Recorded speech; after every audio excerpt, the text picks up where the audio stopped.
imyuka y'abadayimoni nibyo ndi kubabwira, nibyo ndi kubasobanurira ko mu by'ukuri kugira ngo iyi myuka y'abadayimoni ikubuza amahoro, ikubuza umutekano, ikubuza kugubwa neza, ikubuza ubuzima bwa ngombwa, ikubuza kugira ubucuruzi nk'ubw'abandi, umwana wawe ntiyige nk'abandi, umwana wawe ntatere imbere nk'abandi, ntugire urubyaro nk'abandi, ntugire umugore nk'abandi, ntugire umugabo nk'abandi. Ibintu byose ukoze iyi myuka y'abadayimoni igahora ibimunga.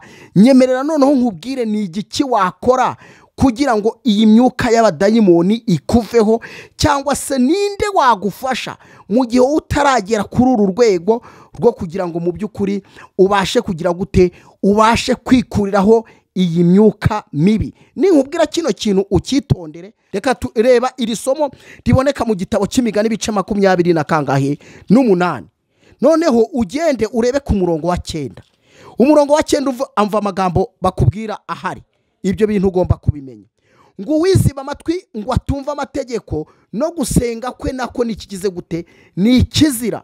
Nimba utumvira Imana, nimba udakurikiza iby'Imana igutegeka, nimba utajya mu ijambo ryayo ngo ubane nayo umunsi ku munsi, no gusenga kwawe bizahora bikubera ikizira mu gihe ibizira bizaba byakwatatse. Icyo cyumve. Twongere tugendane nguye irindi somo rya 2. Jya muri Matayo, ugere muri Matayo ibice 15 maze usome ku murongo waho wa 8. Haravuga hati, ubu bwoko bunshimisha iminwa gusa, ariko imitima yabo imbakure, bansengera ubusa kuko inyigisho zabo zishingiye ku mategeko y'abantu. Nukuvuga ngo nimba Imana uyivugisha umunwa gusa, uyisengera n'ubusa. Munyemere nongere mbahe ikaze abadukunda mwese n'abadukurikira, mbahe ikaze kandi mbashimire cyane, mbifurize amagara mazima. Ibyo mukora byose mujye mushimira Imana kandi munayiyambaze. Burya gusenga ni ibintu by'agaciro cyane. Aha rero tugiye kuganira cyane munyemerere tuganire ku bijyanye n'imyuka mibi. Imyuka mibi gitera w'ibibazo abantu benshi bagira. Reka tubanze twiyambaze Imana kugira ngo byose bize kugenda neza. Twemerere Data mwiza, tugushime kandi tugushimire. Twemerere utwumve kandi utwumvire. Nyuma yuko tugiye kuganira byinshi cyane, tugiye kumva byinshi ku bijyanye n'imyuka mibi. Imyuka mibi ituma abantu batagira ubuzima bwiza nk'uko babyifuza. Imyuka mibi ibuza abagore umunezero n'ibyishimo no kubyara no guheka. Imyuka mibi ibuza abasore gushinga urugo no kurukomeza maze rukaba urugo rugushingiyeho. Imyuka mibi ibuza abari gushaka abagabo ndetse bakabyara bagaheka. Imyuka mibi ituma abantu batagira ubuzima, ibyo bakora bigahora bimeze nk'imungu ibimunga. Ibyo byose utwemerere tubane nawe muri kino kiganiro, maze ugiye kucyumva wese aze kukigiriramo umugisha, aze gusobanukirwa uburyo yakwirinda imyuka mibi, uburyo yayirwanya, uburyo yagusenga ashikamye kandi atagize ikigombero ku mutima we kugira ngo akurweho imyuka mibi. Ndagushimye rero ugiye kubana natwe mu izina ryawe ryera, urakoze. Amen. Nongere nguhe ikaze wowe udukunda kandi ukaba udukurikira. Impamvu dutangije isengesho ni ukubera iki? Imyuka mibi itinya isengesho cyangwa se igatinya ko uvuga Imana. Ndagira ngo turebere hamwe ibijyanye n'imyuka mibi. Hari abantu benshi ujya wumva bakakubwira ngo uriya bivugwa ko afite imyuka mibi ariko ntubisobanukirwe. Ahangaha tugiye kukuvira imuzi, tukugerere imuzingo, tukubwire imyuka mibi iteza ibiki, imyuka mibi ni bande bayifuza, ni bande batayifuza. Hari n'abayifuza, hari abantu benshi bifuza imyuka mibi. Ahangaha ngiye kukubwira ko wowe nimba ukunda Imana kandi ukaba wishimira ibikorwa by'Imana umunsi ku munsi, Imana gihanga waturemye akaduhangana ubuhanga n'ubuhangange, we ntabwo yemera umwuka mubi, ntabwo yemera imyuka mibi.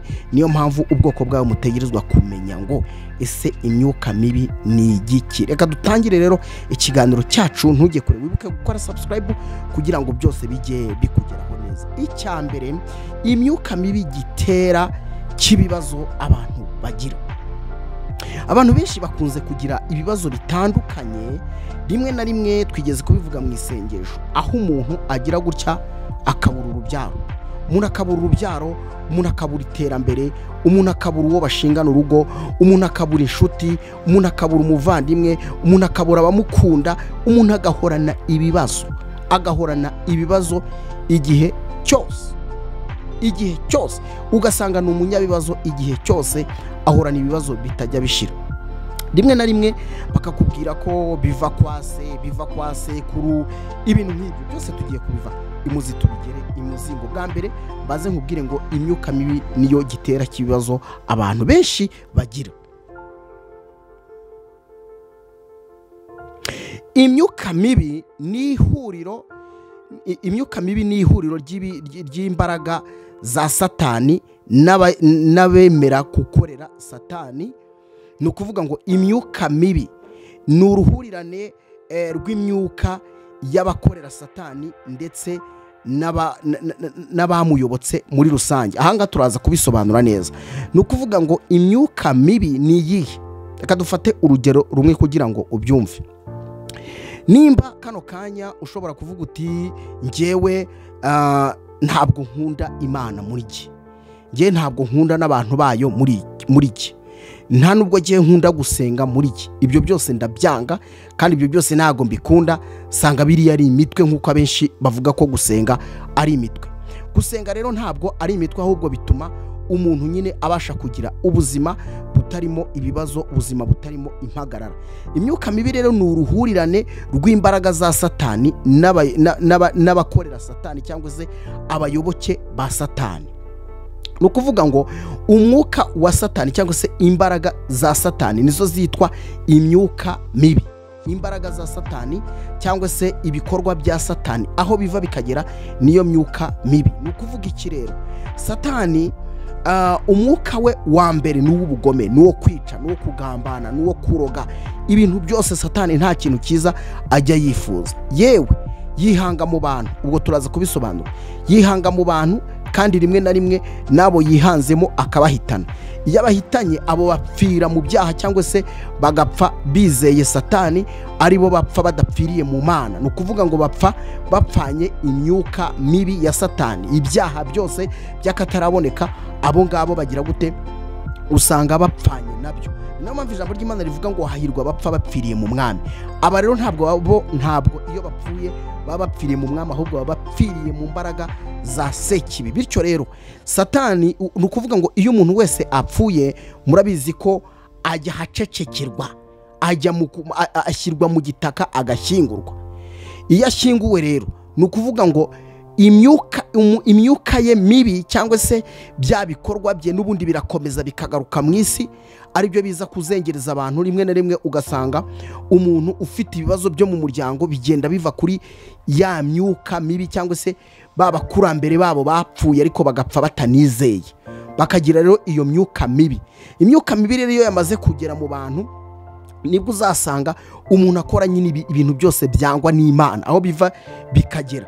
Imyuka mibi ugasanga nabo ngabo nakubwiye bakorera Satani, ugasanga bafite imyuka mibi ndetse rimwe na rimwe hariho n'igihe rwose bayisaba, nk'uko usaba imbaraga ya Mwuka Wera, nk'uko usaba imbaraga mu kintu runaka, nabo hari igihe bayisaba. Ngira ngo wenda ababashije kujya mukurikira inkuru z'ibijyanye n'ubupfumu n'ibindi bintu bisa n'ibyo ngibyo, hari ubwo banayubakira utuzu bagaterekamo ibibindi, bagashyiramo inzoga zo kujya bayisaba, bakayisaba. Ugasanga umuntu atunze imyuka mibi. Imyuka mibi rero atunze ntimubuze kwica umuntu rwose agapfa, ntimubuze kuroga umuntu ngo amugire umuntu udasanzwe, amuhindura ibitekerezo, amuhindure imibereho, mbese usange mu mutwe we yahagize nka zezenge, yahagize nk'ibintu, nk'umuntu uhora uhuha n'umuyaga, umuntu ukora ibintu mbese bitandukanye n'iby'abandi. Umuntu akagira gutyo ukabona yaragiye aratoraguye amashashi, umuntu akakubwira ati jyewe ntabwo nsinzira. Umuntu mbese ugasanga ibintu byose byaranze, sibyo? Kubera ya myuka mibi wa wundi wayikuroze akayigutongera. Kandi abanyarwanda bajya bavuga ngo burya uburozi ntabwo bwica, ahubwo hica iki? Hica imitongero cyangwa se kugutongera. Ubwo rero ni ukuvuga ngo imyuka mibi rwose hari n'abayisaba bakayisaba Satani, kuko Satani nyine niwe se w'ibibi byose, niwe se w'iyo myuka mibi turiho tuvuga.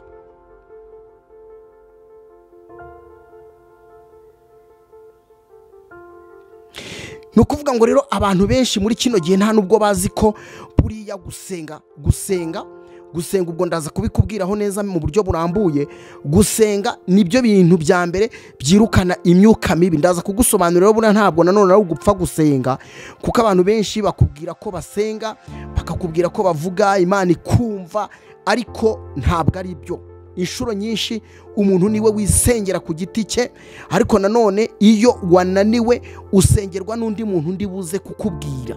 Umuntu ndi buze kukubwira ugusengera, imyuka mibi ikakuvaho, imyuka mibi yo kubura urubyaro ikakuvaho, imyuka mibi yo guhorana ubutindi cyangwa se ubukene ikakuvaho, imyuka mibi yo guhora wifuza ibyo udashobora kugeraho ikakuvaho, imyuka mibi yo kubura urubyaro, imyuka mibi yo kudashaka, imyuka mibi yo kutagira ikintu ukora ngo utere imbere nk'abandi, imyuka mibi yo kugira umuryango uhorana imyiryane mu muryango. Iyo myuka mibi ntabwo umuntu wese apfa kugusengera ngo iveho, ahubwo ndaza kukubwira umuntu ugusengera iyo myuka mibi igahunga uwo ari we. Hanyuma imyuka mibi rero iyo yamaze kugera mu muntu imubuza bimwe maze kuvuga hejuru. Nta kintu ushobora kwikorera, niyo utangiye gukora ntumenya aho bica, kubera imyuka mibi ibiyoyotsa cyangwa se ibijyana. Ikindi, iyo wamaze kugerwamo n'imyuka mibi ntabwo ubana n'abantu, abantu muhora mu ntonganya, abantu muhora mutongana. Ntabwo uzagira umuntu uvuga ngo uyu muntu ni inshuti yanjye y'akadasohoka, inshuti ihoraho. Umuntu wamaze kugerwaho n'imyuka mibi, ikintu kimuranga ni uko igihe cyose yumva ibyo ari byo bifite agaciro. Umuntu wamaze kugira imyuka mibi nta kintu ashobora gukora ngo gitere imbere. N'ibyo akoze uyu munsi birongera bigasubira hasi, ejo yakora ikintu kikongera kigasubira hasi, ejo yakora ikindi kintu kikongera kigasubira hasi. Ni ukuvuga ngo iyo ufite imyuka mibi, kandi nta bantu bakunda kugenda iwawe. Abantu benshi usanga bakwinuba bavuga turiya muntu agira igomwa, uriya muntu, ariko ibyo byose ni ukubera za mbaraga nyine zimwe za sekibi n'ubundi ziba ziri muri wowe, cyangwa se ziba zizengurutse aho uri n'aho utuye n'aho urara.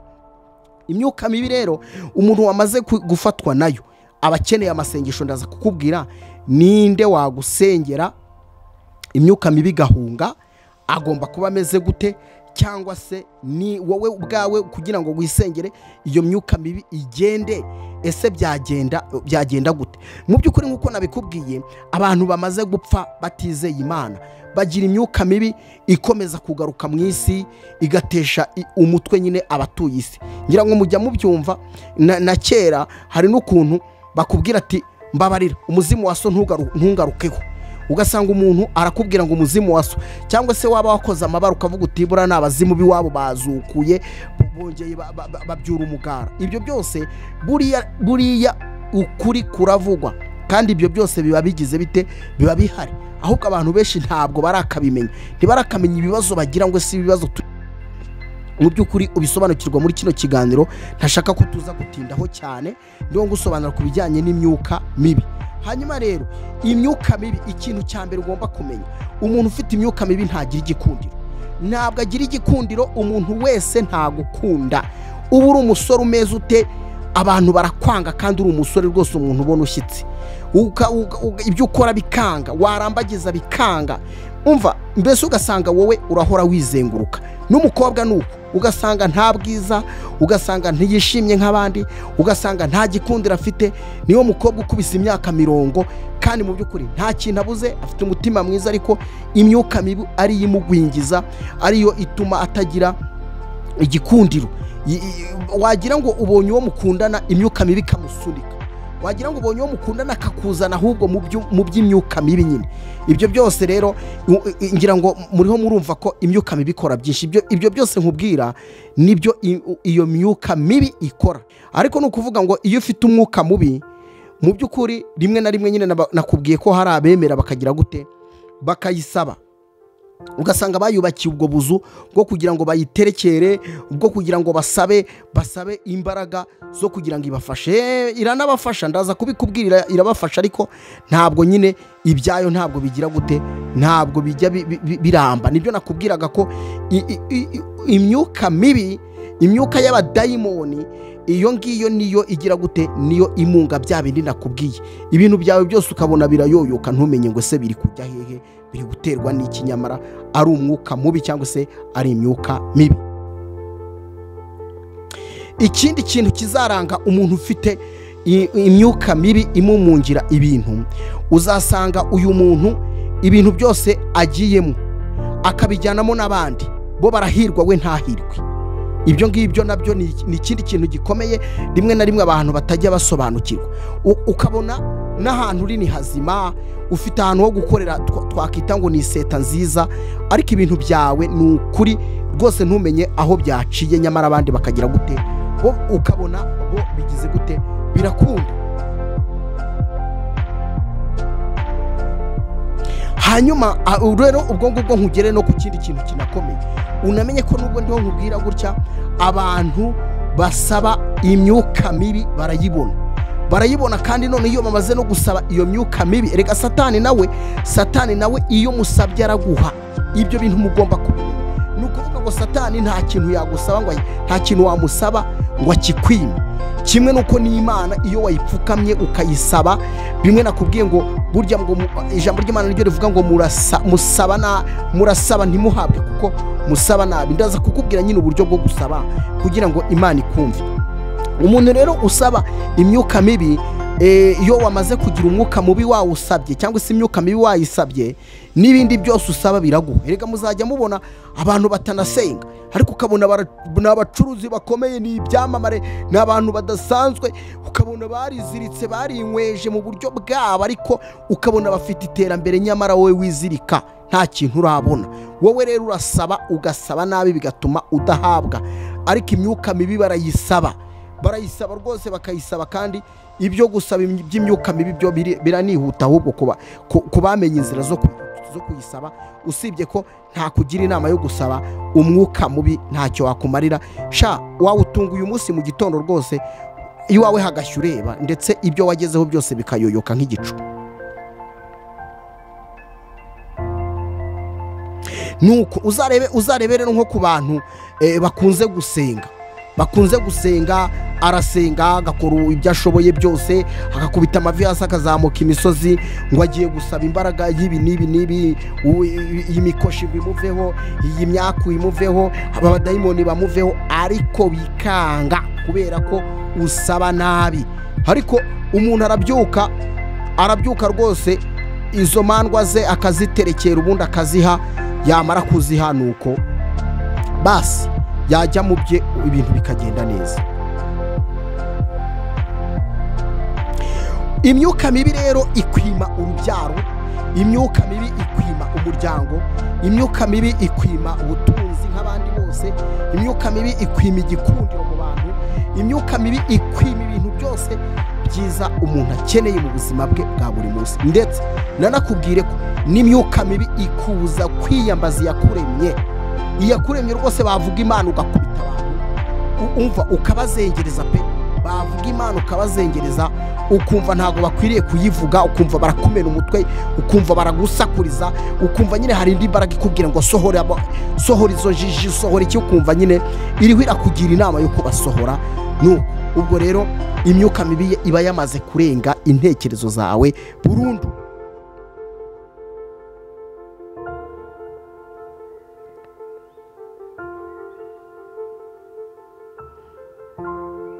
Reka rero noneho tugende tugana ku musozo, nkubwire mu by'ukuri ese ni ibiki bishobora gutuma ugasenga imyuka mibi igahunga. Ni ibiki? Reka mbikubwire, ariko banza wibuke gusharinga kino kiganiro kugira ngo kigere kuri benshi kandi bakeneye kongera gukira, kongera kugarura umutima urimo ubuzima buzira umuze, kongera kugarura intekerezo ku Mana yabaremye, ikabahanga, ikabaha ubuzima, ikabaha n'ubushobozi, yabahaye ubwenge kugira ngo abantu bakore babeho. Kandi Bibiliya iravuga ngo udakora ntakagire gute, ntakarye.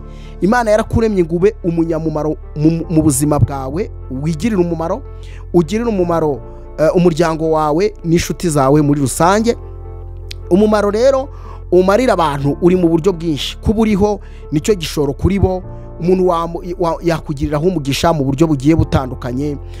Kuba uri umusore ukabona umugore n'umugisha uhabwa n'Imana, kuba uri umukobwa ukabona umugabo n'umugisha uhabwa n'Imana, kuba ufite amaboko ugakora ibyo ukoze byose, kuba ufite amaboko Imana yaraguhaye amaboko, ibyo ukoze byose bikagenda, uwo ni umugisha utangwa n'Imana. Nyemerera tubanze dusome nkikubwira iby'imbaraga ya Sekibi cyangwa se imyuka y'abadayimoni, turebe mu gitabo cy'Ibyahishuwe ibice 16, duhere ku murongo waho wa 13, maze wumve imbaraga z'imyuka mibi.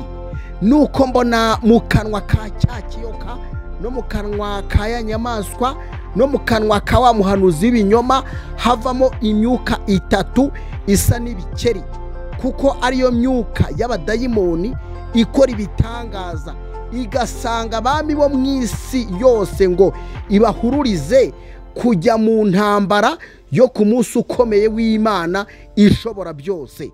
Ngira ngo rero imyuka y'abadayimoni nibyo ndi kubabwira, nibyo ndi kubasobanurira ko mu by'ukuri kugira ngo iyi myuka y'abadayimoni ikubuza amahoro, ikubuza umutekano, ikubuza kugubwa neza, ikubuza ubuzima bwa ngombwa, ikubuza kugira ubucuruzi nk'ubw'abandi, umwana wawe ntiyige nk'abandi, umwana wawe ntatera imbere nk'abandi, ntugire urubyaro nk'abandi, ntugire umugore nk'abandi, ntugire umugabo nk'abandi. Ibintu byose ukoze iyi myuka y'abadayimoni igahora ibimunga. Nyemerera noneho nkubwire ni igiki wakora kugira ngo iyi myuka y'abadayimoni ikuveho, cyangwa se ninde wagufasha mu gihe utaragera kuri uru rwego rwo kugira ngo mu by'ukuri ubashe kugira gute, ubashe kwikuriraho iyi myuka mibi. Ninkubwira kino kintu ukitondere. Abantu benshi bakubwira ko bakuraho imbaraga ya Sekibi, ariko ni wowe bwa mbere, wowe ushobora kwiyirukanira iyi mbaraga iguteza biriya byose namaze kukubwira hejuru. Nta muntu n'umwe ushobora kubigukorera wowe utabanje kubyikorera.